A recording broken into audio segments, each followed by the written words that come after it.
viral?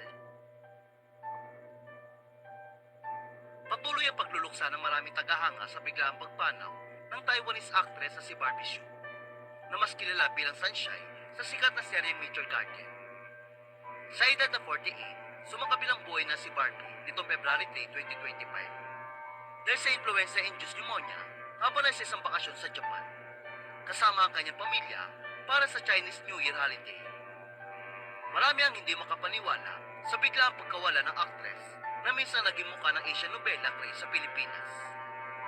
Sa gitna nito, nag-viral naman ang mensahe ng aktor na si Jerry Yan na nakapareha ni Barbie sa Major Garden. Matatandaan ang tambalan nila Jerry Yan at Barbie Hsu bilang Dao Mingxi at Sunshine ng Major Garden ay tinuturing na isa sa pinaka-iconic love team sa kasaysayan ng Asian dramas. Marami ang nahumaling sa kanilang chemistry sa on-screen. At hanggang ngayon ay hindi pa rin nakakalimutan ng mga tagahanga ang kanilang kwento. Sa gitna ng pagluluksa, marami ang nagtatanong kung ano ang naging reaksyon ni Jerry Yan sa pagkawala ng kanyang dating co-star na naging malapit din niyang kaibigan sa tunay na buhay. Sa pamamagitan ng isang emosyonal na post sa Weibo noong February 3, nagbigay ng tribute si Jerry para kay Barbie. Sa kanyang mensahe, ipinahayag niya ang pasasalamat sa naging pagkakaibigan nila at inalala ang masayahing pananaw sa buhay ng actress.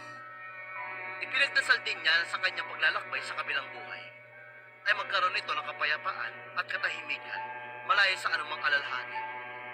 Ayon sa kanyang mensahe, thankful for meeting you in your carefree, childlike years. You used to stay, treat every day as if it were your last, to have a good time. May this time you walk slowly. From now on, in other words, there will be no troubles, and the years will be peaceful. Bukod kay Jerry Yan, Kung nag-i-start ka palang mag-affiliate or isa kang bagong content creator na wala pang budget para sa mamahaling microphone, may sagot na tayo dyan mga lods. Sa halagang 50 pesos lang, ma-enhance at mapapaganda na nito ang iyong boses mga lods. Napakadali lang.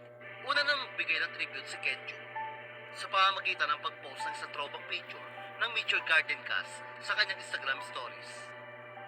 Samantala, hindi pa nagbibigay ng payag sina Big Ju at Vanessa higit sa pagkawala ni Barbie Hsu.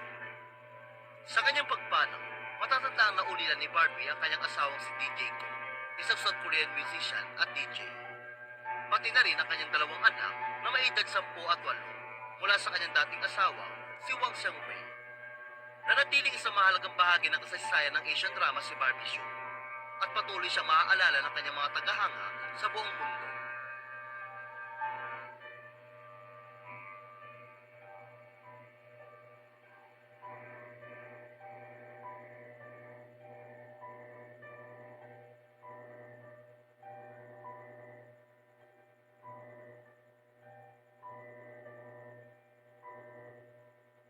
Reaksyon ni Jerry Yan